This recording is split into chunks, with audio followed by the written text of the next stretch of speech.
Hi అండి, welcome to tailor tricks.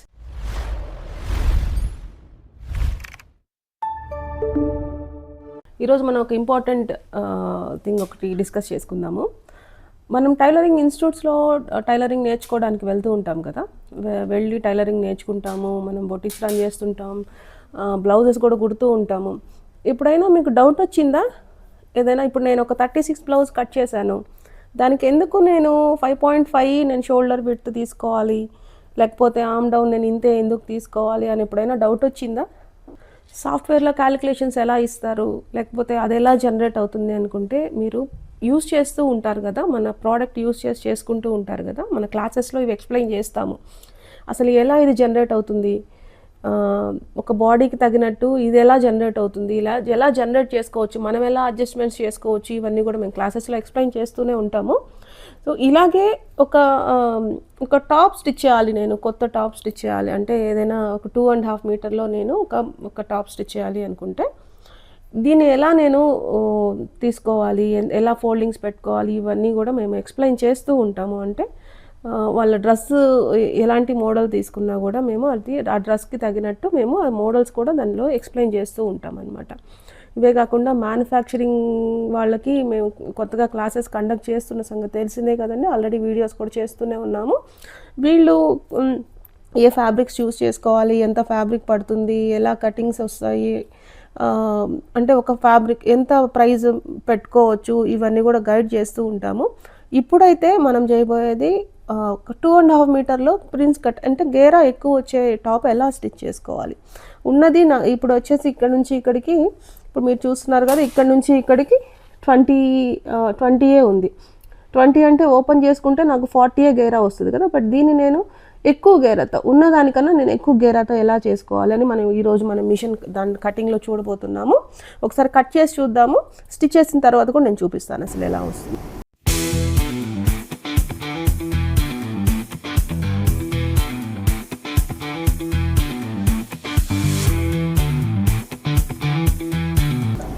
ఇది చూసారు కదండి, జాయింట్ వేసుకున్న తర్వాత నేను నార్మల్ ఎలైన్ కట్ తీసుకున్నాను. నా విడ్త్ ఎంతైతే ఉందో, కింద నా బాటమ్ రైట్ ఎంతైతే ఉందో అది నేను ఇక్కడ ఇచ్చాను. సో నేను నార్మల్ ఎలైన్ కట్ తీసుకొని వితౌట్ నెక్స్ట్తో కట్ చేసుకుంటున్నాను, ఎందుకంటే ఆల్రెడీ నెక్ దానికి ఇచ్చేస్తున్నాను కాబట్టి వితౌట్ నెక్స్ట్ తీసుకొని కట్ చేసుకుంటున్నాను. స్టార్ట్ ఇస్తున్నాను. ఇప్పుడు నేను కలీస్ కట్ ఓపెన్ చేసుకున్నానండి. కలీస్ కట్తో డ్రెస్ కుడదామని, అంటే కలీస్ కట్ తీసుకుంటే మనకి ఇంకొంచెం గేరా ఎక్కువ తీసుకోవచ్చు. ఇప్పుడు ఈ డిజైన్ కూడా మనకి ఆపోజిట్ అటు ఇటు కూడా ఉన్నాయి కాబట్టి నేను ఈ ఫ్యాబ్రిక్ చూస్ చేసుకున్నాను. సో ఈ డిజైన్ ఇలా ఉంది కాబట్టి నేను అటు ఇటు ఒక సైడ్కి ఇటు ఒక సైడ్ అటు నేను తీసుకున్నాను. ఇలా కాకుండా మీరు డిజైన్ సేమ్ వేలో ఉందనుకోండి, మనం ఇలా తీసుకోవడానికి పాసిబిలిటీ ఉండదు, మనం పక్కనే పెట్టుకోవాల్సి ఉంటుంది. సో ఇది కాబట్టి నేను ఇది చూస్ చేసుకోవాల్సి వచ్చింది. ఇప్పుడు నేను దీనికి స్టార్ట్ ఇస్తున్నాను.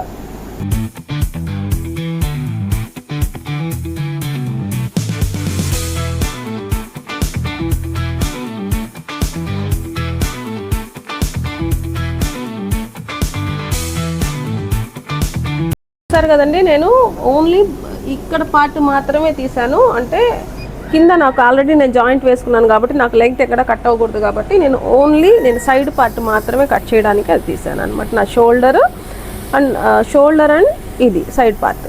సో ఇప్పుడు మనం దీనికి ఆల్రెడీ నెక్ వేసేస్తున్నాము. నేను ఇది ఒక్కటి మాత్రమే కట్ చేసుకున్నానండి. ఈ పీస్ నాకు లెంగ్త్ ఆల్రెడీ నేను జాయింట్ వేసున్నాను కాబట్టి నేను ఆ పార్ట్ని ఎక్కడ కూడా టచ్ చేయలేదు. ఓన్లీ నాకు waste part and arm round కావాలి కాబట్టి నేను ఇది ఒకటి తీసుకున్నాను. ఇది వితౌట్ నెక్ తీసుకున్నాను, ఎందుకంటే ఇది నెక్ నేను ఇది వేసేసుకున్నాను. ఇది క్యాన్వాస్ కటింగ్ చేసుకున్నాను కాబట్టి. సో ఫ్రంట్ నెక్, దీనికి హ్యాండ్స్ అటాచ్ చేసి అసలు డ్రెస్ ఎలా వచ్చిందో ఒకసారి చూద్దాం.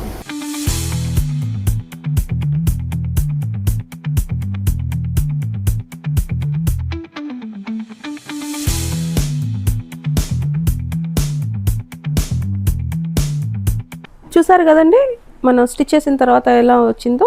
మనకు ఈ ఫ్లేయర్ చూడండి ఎంత పెద్దది వచ్చిందో. అంటే మన ఆ మీటర్లో అంటే 2.5 మీటర్లోనే. సో గేరా తక్కువే ఉండింది కదా. ఇప్పుడు చూడండి, మనం కలీస్ కట్ తీసుకున్నాము, ఇలా చేసుకున్నప్పటికీ మనకు ఇంత గేరా వచ్చింది. ఇలాంటి డ్రెస్సెస్ ఇప్పుడు ఈ 2.5 మీటర్లోనే ఇప్పుడు ఇలాంటి టాప్స్ కూడా చేసుకోవచ్చు. లేజర్లో అయితే మనం కొన్ని డ్రా చేసుకునే ఉంటే డ్రా కూడా చేసుకోవచ్చు, ఉన్న టాప్స్ కూడా యూజ్ చేసుకోవచ్చు. ఇదైతే కనుక 3 మీటర్స్ పట్టింది. 3 మీటర్స్లో అయితే మనకు ఫ్లేయర్ ఎక్కువ నార్మల్గా ఇలాంటివి చేయాలనుకుంటే 4.5 మీటర్ పడుతుంది కదా, బట్ దీనికైతే 3 మీటర్స్ 3.5 3.25 అట్లా పట్టింది. సో ఇది కూడా మనం ఈ దీంట్లోనే చేసుకోవచ్చు.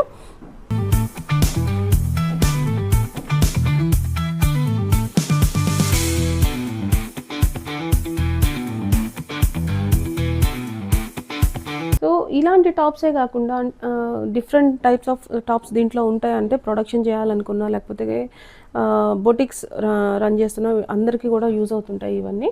సో ఇప్పుడు మనకు బొటిక్లో మనకి ఇచ్చే కస్టమర్స్ వచ్చినప్పుడు మనకు ఫ్యాబ్రిక్ ఇచ్చినప్పుడు అది 2.5 మీటర్ ఉంటుంది కదా.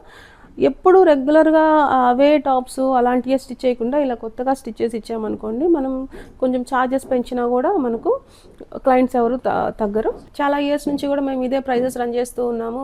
మళ్ళీ ఇప్పుడు కొత్తగా మేము ప్రైజెస్ పెంచామంటే క్లయింట్స్ ఎలా అనుకుంటారో, వాళ్ళు వస్తారా రారా అనుకుంటారు కదా. బట్ ఇలాంటివన్నీ మనం కొత్తగా సేమ్ టైమింగే పడుతుంది, అవి కూడా సేమ్ ఫ్యాబ్రిక్ పడుతుంది, సేమ్ లైనింగ్ పడుతుంది, టైం కూడా సేమే పడుతుంది.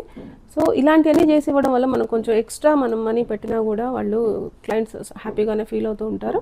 సో ఇలాంటివన్నీ మనం తెలుసుకోవడానికి సాఫ్ట్వేర్ ఒకసారి యూస్ చేయడానికి ట్రై చేయండి. ఇన్ కేస్ మీకు తెలుసుకోవాలి అనుకుంటే కనుక మాకు కాల్ చేయండి, మేము మీకు వీడియో కాల్లో కానీ అండ్ లైవ్లో ఆఫీస్కి వచ్చారంటే లైవ్ డెమో కానీ చూపిస్తాము. మరొక వీడియోతో మళ్ళీ కలుద్దామండి. Thank you.